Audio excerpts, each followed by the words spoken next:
4, 3, 2, 1. Good afternoon. This weekend sees the return of Formula One to our shores, and it marks the halfway point in a season that's already been one to remember.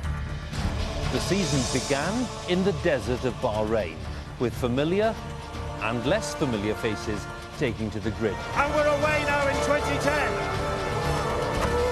Ferrari eventually recorded a 1-2, with Fernando Alonso collecting a maiden win in his first outing for the team, albeit with a helping hand from a rather unwell Red Bull. Tell you what, that Red Bull's sick. Next came an incident-packed round 2 in Australia. Varying weather conditions and a gamble on the choice of tyres by world champion Jenson Button brought results in his new McLaren, though teammate Lewis Hamilton was less happy with his strategy. Whose call was it to bring me in? Terrible idea. Jenson Button, he's a winner. The teams then headed for Kuala Lumpur, where Red Bull put reliability issues behind them to stake their claim for a shot at the title with a dominant display. And at last, Sebastian Vettel wins in 2010. 1-2 for Red Bull. Round 4 in a rain-hit Shanghai, this time saw McLaren in command. Side by side, Hamilton and Vettel touching wheels. Oh, what a victory! Yeah! It's 2 out of 4. The journey back to Europe saw ominous signs from Red Bull, another pole position that Mark Webber took full advantage of, leading from lights out to the flag to collect 25 points. But it's another Red Bull podium. Whilst Lewis Hamilton's spectacular wheel failure promoted Alonso to second, much to the delight of the home fans. Monaco, the jewel in the crown of the Formula One calendar. Action-packed from the start to the finish. Another assertive display from Mark Webber. It's another 1-2. Webber from Vettel, Red Bull weekend. Round 7, Istanbul.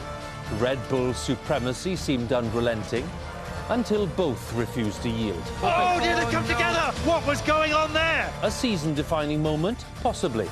Advantage McLaren. Formula One returned to Montreal after a season-long absence, and it certainly didn't fail to deliver. Michael Schumacher's gone straight across the grass. Though the day belonged to Hamilton. Onto the streets of Valencia and a track previously not known for excitement. Oh, no! Mark Webber's gone right up there. Webber was uninjured as Vettel coasted home. Sebastian Vettel wins. Yes! So with the championship still finally poised, it's time for qualifying for round 10 at Silverstone. Let's join Jake Humphrey in the pit lane. Jake, it's over to you. Well, thank you very much, Hugh, for the headlines so far in 2010. But, of course, the big story is yet to be written as a clutch of teams and drivers chase the 2010 Formula One World Championship. And after this weekend, both time and races are running out fast. Welcome to qualifying for the British Grand Prix. And yes, we're home after 9 races in 8 countries that have given us 5 different race winners so far, leaving the season finally poised with almost nothing to separate the sport's front runners. And after this weekend, there are just 4 European races left before the long-haul races start once more. But we're not really thinking about planes and trains right now. Only automobiles are on our mind, as they are of the crowd here at Silverstone. Good afternoon, everybody. 85,000 people turned out yesterday just for practice for this race. It really is a fantastic atmosphere. And Eddie, the crowd will be hoping, we'll be hoping, that we can really celebrate 60 years of Formula One at this very place in style this weekend. Well, Silverstone has come of age. It's just fascinating, so interesting. It's a fabulous feeling, just the impression of having the continuity of 17 more years of this, and the crowd are absolutely going crazy about it. And I dare say your answer might talk about the crowd as well, because as much as Silverstone have changed the track here, and we'll talk about that throughout the afternoon, it's actually the things that have stayed the same about this place that separate it from the rest of the Formula One calendar. Well, indeed, you know, I've been coming here since a little boy, so to have the chance to race here was fantastic. One thing that's always stood out about this racetrack is the high-speed nature of the track. They have made some modifications, but they've actually added another fast corner. So several corners around here where you're averaging well over 120 miles an hour, pulling 4.5G as you go through the apexes of the corner. So this is the ultimate high-speed challenge for a driver. Fantastic, and you'll see that when qualifying gets going in just about 45 minutes' time, right here live on BBC One. But as much as this place is changing, it's staying the same as well. Whilst Valencia 2 weeks ago is a prime example of Formula One tackling new frontiers, here it's as much about the past as it is the future. And the future looks like this, an extended, faster circuit that should improve the show even further as cars rocket up towards the loop in the new arena section before heading down the Wellington Straight and back onto the old circuit, with fans getting new views of the action all around them. And talking of fans, some things never change.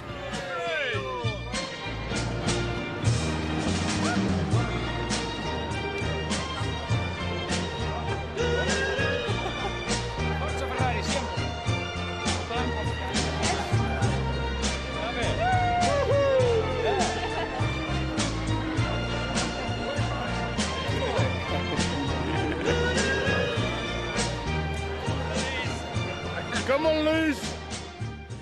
Fantastic, they're out in force once again. Strange hats, interesting flags, brilliant outfits, and you can see them all behind us. These are the lucky few, though, that managed to get their way into the pit lane down here. But Eddie, the fans really do make this place, don't they?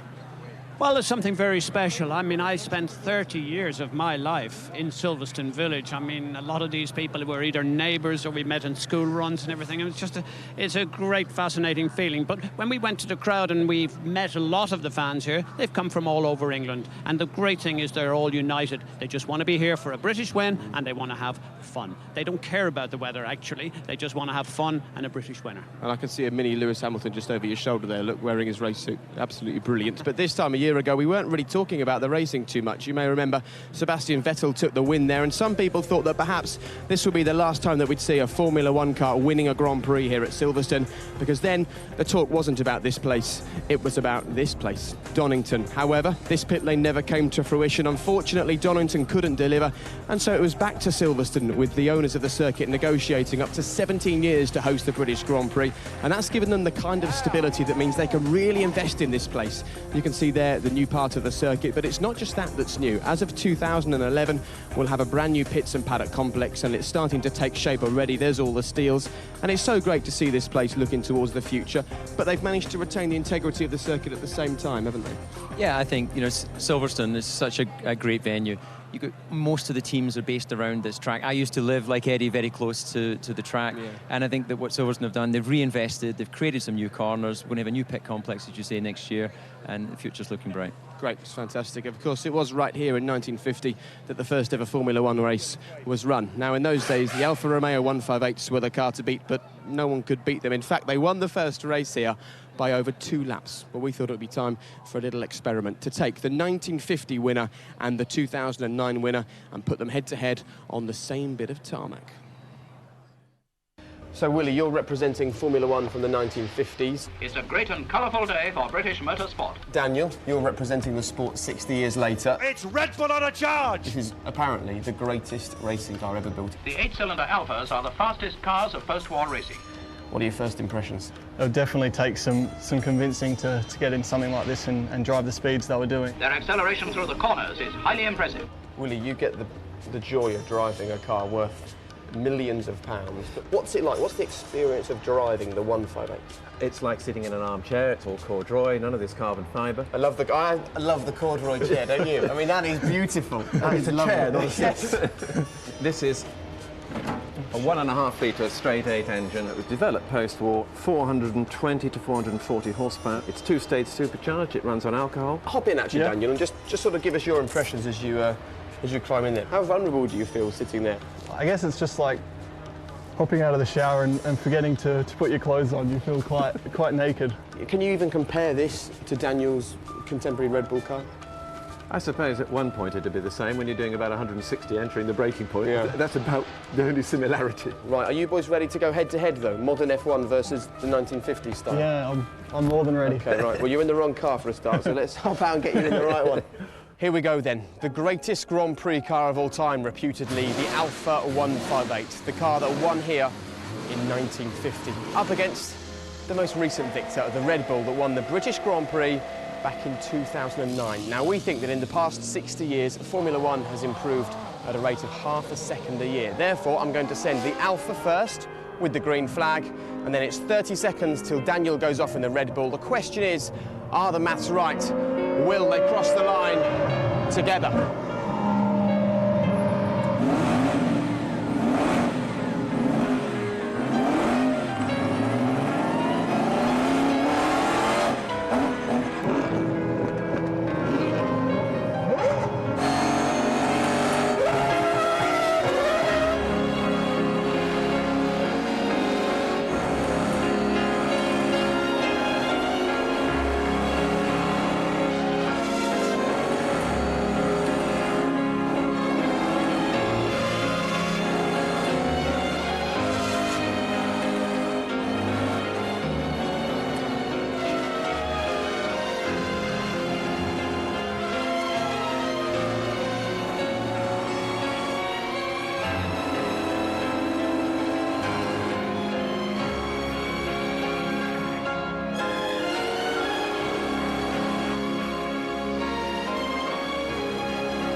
Wow, two beautiful cars, 60 years of history, separated by just 30 seconds.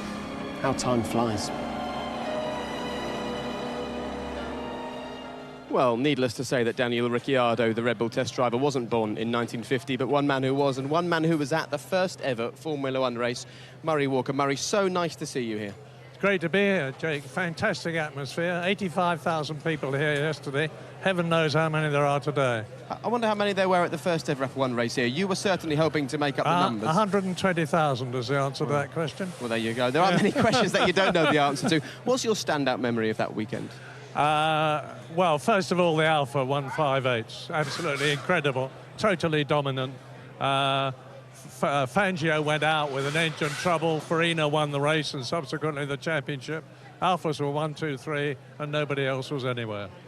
Murray, what I'd like to do, sorry, David, your enthusiasm. I remember coming as a young boy in the early 70s to race Formula 3 and the detail that you went through to know everybody that was racing here. Your enthusiasm still today, I mean, it lives on through us and we saw the fans. How do you do that? That was because I knew how important you were going to be in future and I thought I'd better get onto your case early. You should have been Irish, you know, you always have an angle, don't you? Clever boy. Over the years, you've obviously seen all of the changes. What do you think was the sort of golden era of Formula One? Do you think we're living it today, or I think we are living it this year, David. I used to rave about the 1980s when we had Mansell and Senna and Piquet and Alain Prost and all the rest of them, and we had a fantastic decade. But it's getting better and better. I mean, we haven't had a bad race this year. We've had a processional race in Bahrain, but it wasn't dull. And the rest have been fantastic. And it's getting better all the time. Formula One is in magnificent shape. And it's not just what's happening on the track, it's the drivers who are winning. As we've already said, we've had 5 different winners this year. And if we take a look at the standings for both the drivers and the constructors, I mean, it's great to see 2 British drivers at the top, and it's great to see so many drivers so close. And with 25 points now up for grabs, you know, anyone down to Mike Webber could be leading after this weekend. What's your guess? Guess what? What's your guess? My guess, well, I think that Sebastian might win this weekend, so he might be leading. But what's your guess? My guess is that you could be right. My hope is that Mark Webber is going to do well, because I think he's worked so hard to get where he is, and he's not getting any younger, and Vettel has got plenty of time. And we can see the Constructors' Championship there. Have you been amazed by the rate of development this season? Have I been amazed by what? By how fast the teams are working to improve their cars. Well, it's quicker than ever. I mean, McLaren had updates coming in yesterday morning at 1:30, which don't seem to have worked, and are off the cars now, I understand. But hopefully the setup that they're in now is going to make them more competitive against the Red Bulls. OK, thank you. Your tip for the weekend is Sebastian, then. My tip for the weekend is watch the race. It's going to be terrific. All right, thank you very much, Murray. And actually, that's perfect, because there are a number of ways that you can watch the race with us here on the BBC. The choice, quite simply, is yours. If you miss anything over the next weekend, then, of course, for the next 7 days, you can see it all on the BBC iPlayer. If you want to press the red button, then you can do just that, both during qualifying and during the race tomorrow. Tomorrow, you can ride on board with various drivers, and you can also pick your own commentators, and bbc.co.uk/Formula One is our online home. And this weekend we have the driver tracker. You can go online, watch the race on the TV, watch that on the internet, and it really is the perfect way to keep across what's happening in Formula One. So Murray's one of the lucky ones that gets to spend their weekend here. Of course, we've already said 300,000 fans will be coming through the turnstiles this weekend, and a vast majority of them will be spending their time on campsites. David used to camp when he came to Grand Prix for years, only that was in a rather expensive motorhome. We're talking about proper camping with barbecues and beer. And last night, EJ and I decided to pop down, meet a few of them, and also provide them with some dinner. Come on, we've got to get unpacked and go and start cooking for people. Eddie's doing the cooking, so come and eat with us at your own risk. Eddie, look behind you. Are you lot coming for free food? Is that what you're after? It's unbelievable. I'm going to end up doing all the work and all the cooking, and Eddie's going to end up doing all the talking and all the entertaining. Come on, Jake. Are you just going to stand there, or are you going to help me cook? Hello, it's Jake here with EJ.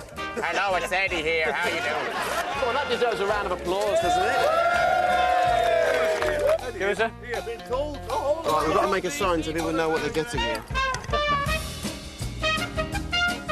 OK, you start. You're never going to get Jake and Eddie's barbecue if the letters are that big.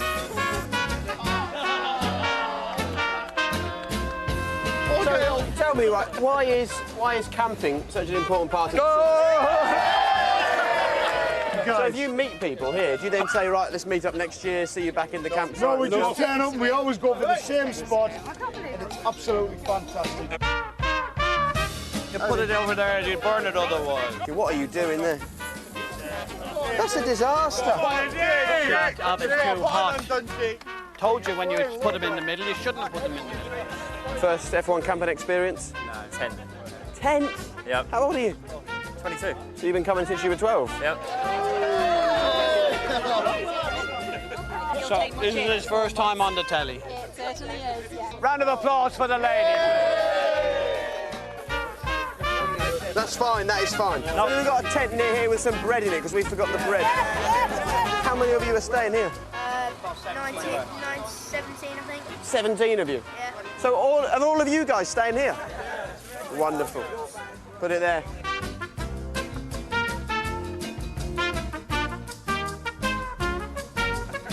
Good luck. Great Silverstone British sausage.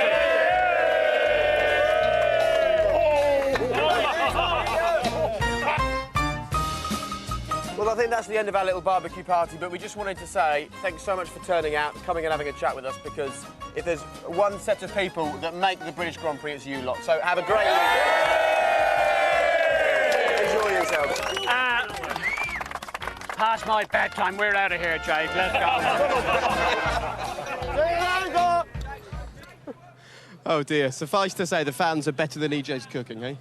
I thought my sausages were good. I mean, you just kept making the sausages fall into the coals. I mean, what was all that about, Jake? You're not very good at barbecuing. I've got a lot to learn. I've got an awful lot to so. learn. And in fact, there were some fans there with a full-size pool table in the campsite. They really are quite an incredible bunch. And we've got a couple little young fan down here, a couple of young boys. This is Henry. Henry, who do you want to win this weekend? Lewis Hamilton. You want Lewis Hamilton. And what do you think of Silverstone? Brilliant. You like it here? Yeah. Great. Well, there you go. That's one young man who's happy that Formula One has remained at Silverstone for the foreseeable future. Because, of course, this time last year, that was what was dominating the news. However, although we're not talking about that this year, there's plenty of other bits of news for Lee McKenzie to get her teeth into. Have a great weekend, Henry. Thank you. Bye. Bye.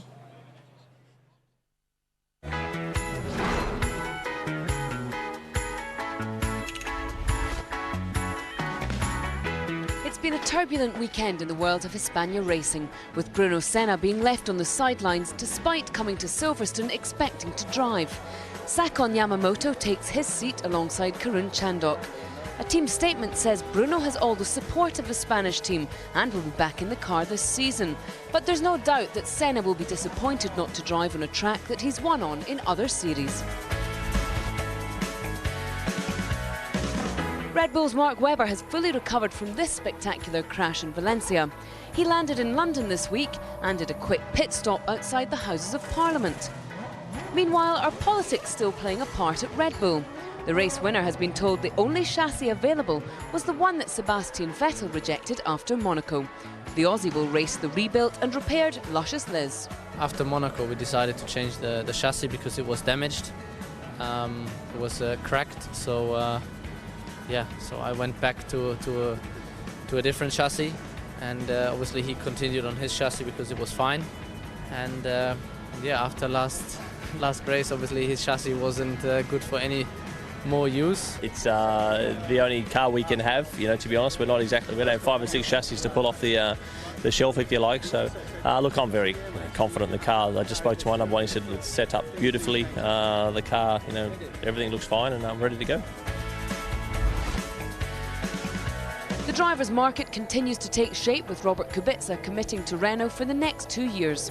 After some promising results this season, the poll thinks that Renault is the place to be. We, of course, hoping that we'll finish the year in better shape and we'll be ready to fight for good positions straight away of next year. Of course, there is no guarantee, but yeah, feeling is good. The safety car row from Valencia rumbles on, with Pedro de la Rosa still smarting over his penalty, which resulted in him losing 2 positions and some hard-fought points. I think that if you look at the top 10, I mean, the only one that was hugely had a disadvantage with the 5 seconds was me and myself, you know, because I had 1 point, then I had none. It's a big weekend for McLaren, with both Lewis and Jensen having a busy pre-Silverstone week. The drivers visited Great Ormond Street Children's Hospital and spent some time with the young patients. And finally, Lewis also brings not only his large family from Grenada, but also a new helmet design to celebrate his Caribbean roots.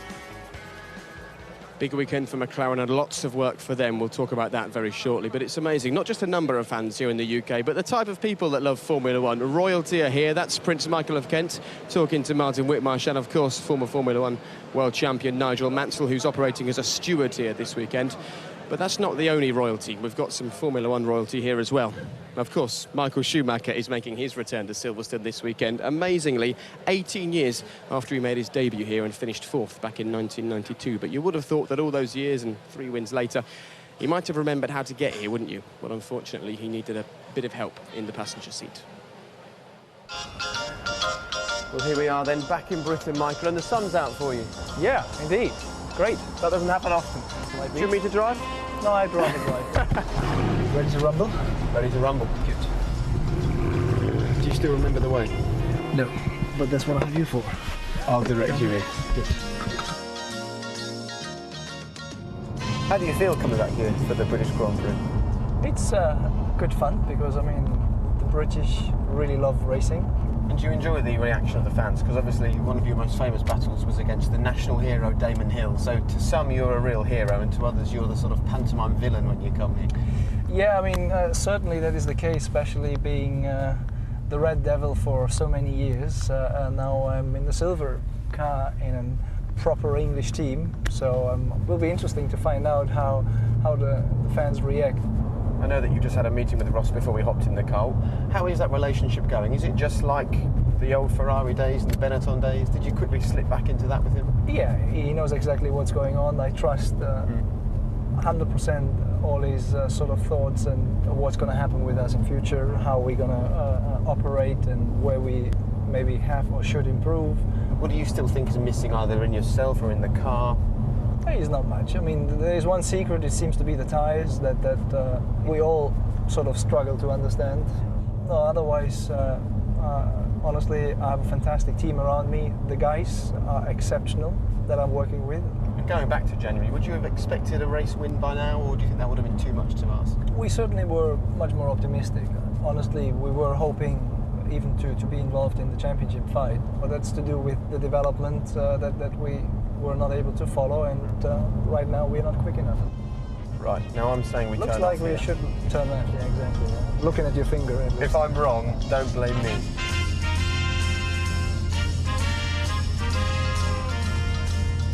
David Coulthard's returned to racing, I'm sure you know, racing against your brother in the German touring cars. For David, just being back in racing is enough. He doesn't need to win, he doesn't need to be the best, he just needs to be there to get that adrenaline buzz. Are you the same with Formula One? Is being back in the sport just enough for you at the moment? No. Will it ever be? Certainly not. It's a win or nothing, huh? No, win or nothing is not right, but I want to be competitive, and I want to be up front. I want to be in the position to fight for the win, at least. Can you get your first win this season. Do you still feel this year could be a winning year for you? Difficult. No, I don't see that. We must be very lucky. And you're still fully committed to staying in Formula One. The struggles haven't put you off this return? Not at all, no. I mean, you know, when the going gets tough, the tough get going, and I've been through worse periods in my life. So even if you have to get going in 2011, you'll still be looking for wins then? Absolutely. Well, really good to chat. Welcome back to Silverstone, and you've won here a few times. Let's hope for some more happy memories this weekend. Exactly. Let's make it some good ones and take some good points home. Good to see you. Really nice to chat, Michael. Have a great weekend. Thank you. And his driving wasn't too bad, you know. Michael knows what it takes to please the crowds here, as does Nigel Mansell. Nigel, wonderful to see you this weekend. Obviously, Nigel is here, as you can see, in his official capacity as an FIA steward. And I suppose it helps not just being a Formula One world champion, but also a former special constable. You're well used to handing out punishments. It's absolutely fascinating, I have to say. We've actually fined a number of people for speeding, of all things. Driving a Formula One, I found that quite alien, but it's in the rule book, so there's a few people not slowing down as quick as they should coming into the pits, so we've made a little bit of money for the FIA, so they're quite happy about that. Nigel, you terrorised these stewards. How can this be calling the kettle black? I mean, come on, look, you have been the bane of their life, and now you are the other side. What's the story? What's wonderful, I'm actually going to fine you for coming out in shoes like that. I mean, they are dreadful. Nigel, can you stay on the point here? We want to know, what is it like dishing out the treatment up there? Do you know, I have to say, in all honesty, they do a fantastic job. The biggest thing is in interpreting the rules. You know, different stewards can look at a rule a different way, and I think from a driver's standpoint, I know David will agree, to put your slant from a driving point of view, well, actually, I see that a little bit a different way. What do you think now? And we have a great, obviously, exchange. We come up then with an agreement, and obviously then you look at the rules and see what the penalty is. So it's very interesting. Yeah. If I can just take you back to the feature we saw there with Jake and Michael. Much talk about whether he's made the right decision or not. If you go back to 95, you made a comeback with McLaren to Formula One after a very successful period in America, and then you stopped during that season. Can you remember the emotions at that time? Was there something different, something missing when you came back and there wasn't a competitive car for you to drive? You know that. You pinched my car. I should have been in the Williams car. That's a great question. I think you should fine him. Yeah, you're in my car. That's what happened. I'm sorry, but they saw the long-term potential. But no, but see, I was thinking more about the McLaren situation. You came back there and alongside Mika Hakkinen. I mean, there's several things you can never determine when you're born, and I mean, some drivers are luckier than others. They get to a team where they're on the top of the game, and you're able to compete at the highest level. When you've been a world champion and you've been a reasonable winner, you know, you sort of say to yourself, well, do you want to be doing this sometimes? And obviously, I travel backwards and forwards across the Atlantic. There's a lot of things I can't say on television, a lot of politics being played. And basically, the time came that really, with all the politics going on, I stepped away. But had the agreements I had in place the year before were going to be honoured, then I'd have still been racing probably now. Clearly, though, the racing bug has never left you. You recently took to Le Mans with your sons to go racing. Unfortunately, it didn't last quite as long as you would have hoped. We can see you here just being lifted out of your car after an accident pretty early on, actually. Yeah, I mean, that was horrendous. I mean, the thing which I think is good and bad at the same time is when the tyre blew, I hit the first guardrail at 200 miles an hour on the right. It put me across the track. The second impact was about 190 on the left. Then it turned me around and put me backwards in the Armco again at about 160. And of course I was completely knocked out at that stage, and then went across the track backwards again and slid to a stop, and that's what you saw on television. The inertia at over 200 miles an hour with a 1,000-kilo motor car, the kinetic energy is incredible. But it was a great shame for my lads, great shame for the ACO and all the fans, because it shouldn't have happened, but it did. It was just like a bomb going off. And it's the first time I can say in my life, when I saw the track down that way and I was looking at the barrier this way at 200 miles an hour, I didn't think I was going to come out of it. Really? Which is not a nice feeling. Well, we're so grateful to see you up and about, and not just standing. You're fit enough to go cycling. And if I say that you did a London to Paris bike ride as a training run for what you're about to embark on, just tell us about it, because it sounds punishing. We did 350 miles in 3 days, and I have to say, Magnus Backstead, who's ex-Tour de France rider, there's Captain Sandbag Hedgehog. We nicknamed him because he ran over a hedgehog and got a puncture because he didn't want to push me up any hills anymore. But I have to say, and that's a marvellous picture there where they're all helping me into Paris. The reason they've got their arm on my shoulder there is I lost my vision and I couldn't hear very well because of the pressure in my head with a concussion. But it was marvellous training for 1,240 miles in 12 days' time. For UK youth, it's our centenary year. Please, everybody, I think it's Nigel Mansell Cycle Challenge. And please text 84025 and type in youth. And it'll only cost £1.51, and we will get 81 or 88 pence. So please, if you'd like to support us, we hope to raise £1 million in 12 days. And it's for upwards of 1 million kids in this country. So please, if you can do that, we'll be marvellous. You're a lucky man getting away with a plug like that on the BBC. Well, the other thing is, I've got to finish this. Bernie, thank you so much for the opportunity of doing this. Jean Todd, the FIA, and all the drivers here at Silverstone, David, Eddie and yourself, you do a fabulous job. Thanks. And it's a great weekend. And I'm finishing, please, because the BRDC have been knocked for so many years, they have done a fantastic job and still doing a fantastic job going forward. Brilliant. Thank you very much. Great to chat. And Eddie, whatever you say, Nigel looks very dapper in his FIA steward shirt, doesn't he? I'm worried about my job. He just can't He's been stop fine. talking I'm like finding me. him later. Eddie, we're all worried about your job. No, great to chat. Thank you so much and have a great please, weekend. Lewis, Jensen, do it for us. Well, talking of Lewis and Jensen, Murray Walker caught up with those two last night. Of course, two British champions, both going for glory in a British team. The man's seen it all before, hasn't he?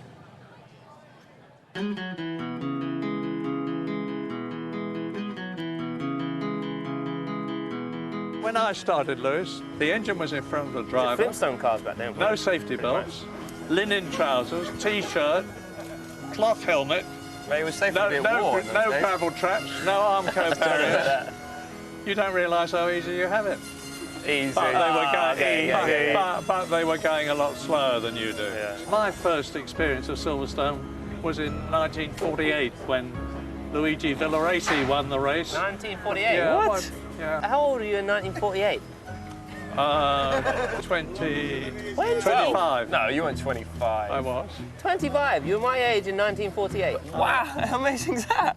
I'm a lot older than you look. The BRDC has spent a raft of money on making major changes to the circuit. What do you both think of it?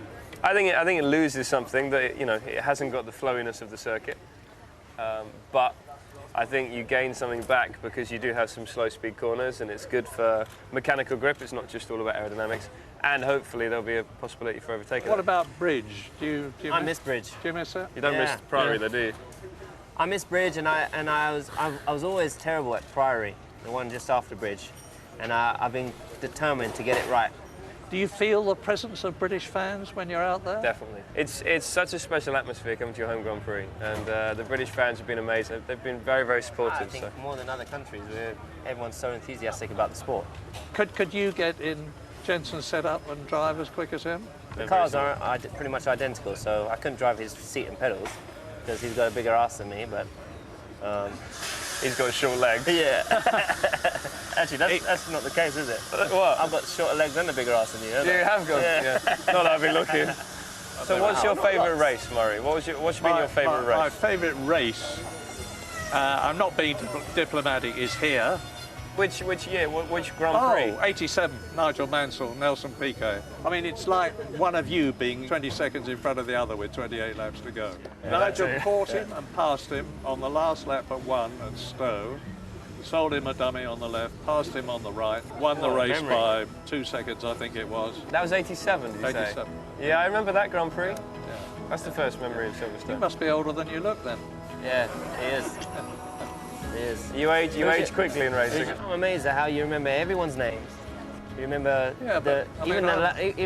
what lap they overtook so and so. Yeah, but you could remember it in your karting career. If I say to you, where did you finish on March the 24th at Buckmore Park in 19... I wouldn't have a clue. No? No. Oh. We've got a colossal fortnight of sport in the world. England's out of the World Cup. Andy Murray's out of Wimbledon. Britain is looking to both of you. How do you feel about Sunday for our British? Wow. Well, it's a funny one because as a country we are very big on sport. We're looking at you, man. Yeah, for inspiration. For inspiration. He can't keep away, Murray, can he? He cannot keep away from this sport. Well, just remains for me to say good luck to both of you. Thank you very much, and thanks Murray. for talking. Enjoy. Thank you. And again, thanks a lot. Cheers. Fantastic. Murray getting the plaudits that he well deserves from Jensen and Lewis. And did you see Lewis's face when Murray said his first Grand Prix was 1948? And actually, cars from that era will be racing here at Silverstone before long. It's the Silverstone Classic towards the end of this month. And if you want to come down, you'll see some amazing motor cars. It wouldn't surprise me if Murray Walker's prowling coming down the pit lane on that day as well. So tomorrow is a very big day indeed for Jensen and Lewis. And we thought the perfect way to gear them up for the British Grand Prix was an afternoon in a good old British pub. I wouldn't stand there if I were you. I'm thinking about it now. No, seriously. Hey, one last one. Time's up. Time's running out. Time's running out. Big boss. Time's running out. Used to work for the team. Time's running out. No, the other one. If I injure one of you with a dart, can I drive? You can try. Wicked. Not sure you'll fit in the car. All right, yeah. I hope you two are rubbish at this. Where's your man? 49. 49 and 21 makes 70. I believe that anybody feels the way I do about you now. Oh, fantastic. Lewis Hamilton there. And you can hear Don't Look Back in Anger almost in full, and see what else happened in the pub quiz with Radio 1 and Al Murray in our build-up to the British Grand Prix, 12:10 tomorrow afternoon. But it's not just about the battle on the track tomorrow. To be honest, the battle has begun already. And it's not just the battle of who's got the biggest motorhome between McLaren and Red Bull, because these things really are gigantic, aren't they? But it's also the battle on the track. Red Bull, despite not leading the championship, have been the team to beat this season.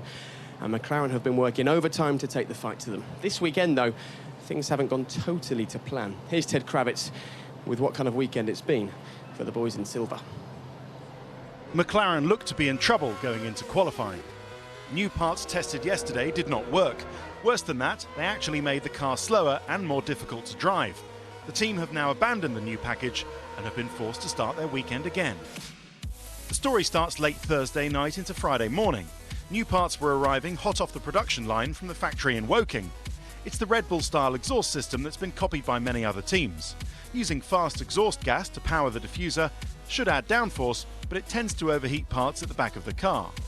It's a major change for McLaren, and as soon as the cars come back from their first runs on Friday morning, it's clear some parts are getting too hot. Mechanics crowd round. Temperature sensors are checked, heat shields replaced.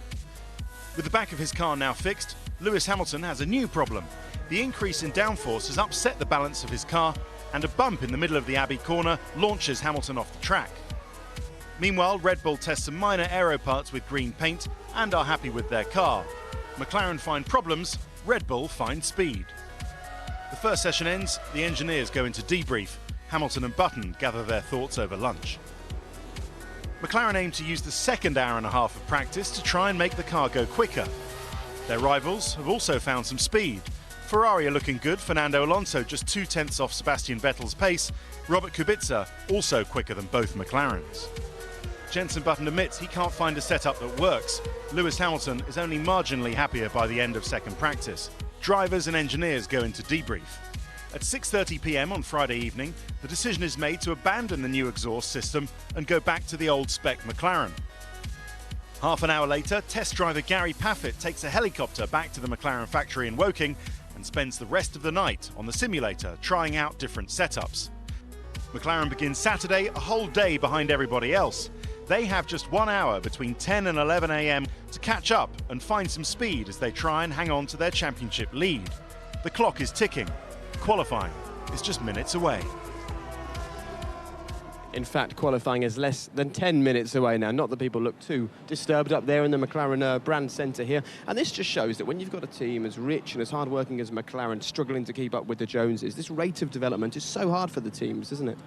Well, it's not just the Joneses. I mean, really, it's Red Bull that has made everyone have to find these new ways of going faster and faster. And what's exciting about Red Bull, it's still a private team. And the rest of them have manufacturer support and all sorts of things. But they're having such a problem keeping up with Red Bull. And I think it's fascinating to see that. So it's the team at the front up against the team that no one really can catch in the development race. And David Coulthard is with both the team principals. David. Yeah, I'm down here with Martin Whitmarsh and Christian Horner. We're in a sort of no man's land between the Red Bull hospitality and the McLaren hospitality. Obviously, this is the main battle for the World Championship is between these two teams. Christian, a big expectation coming into this weekend that this would be a Red Bull track. Has practice borne that out to be the case so far? Well, practice has gone pretty well for us. The drivers are pretty happy with the car. The circuit's obviously changed a bit since last year with a new last sector. But it's still a big challenge. It's great to be back at Silverstone in front of such a big crowd again. So no, both the drivers pretty happy so far. It hasn't been completely plain sailing, though. We saw Sebastian having an incident during the practice session. Maybe you can just talk us through exactly what was going on here. Yeah, no, I mean, basically we did what we call a hot swap between nose boxes, and you know, it looks like perhaps the location between the nose box and the chassis hasn't picked up properly. With that added with the big bump that's now at turn 11, I think it's just been enough to dislodge it, and thankfully, you know, it was in a part of the circuit that didn't cause any real damage, so luckily we got away with that one. Well, Martin, you've come here with an accelerated development program. I think the upgrades that you ran in practice yesterday were originally designed for Hockenheim. We believe you've taken those off the car. Was that just the result of trying to rush the system through too quickly? A little bit. There's no track testing. We're pushing very, very hard. We had probably 20 different upgrade parts for the car. We've kept about 6 or 7 on. But in truth, I think we're on a back foot here. These guys looked a little bit too quick for us this morning, but we did our homework this morning a bit belatedly. We're going to try and see if we make some progress this afternoon. We were hearing that you flew your test driver back to Woking last night to work on the simulator. The one thing that, you know, a lot is made of these simulators nowadays. You develop your new upgrades on them.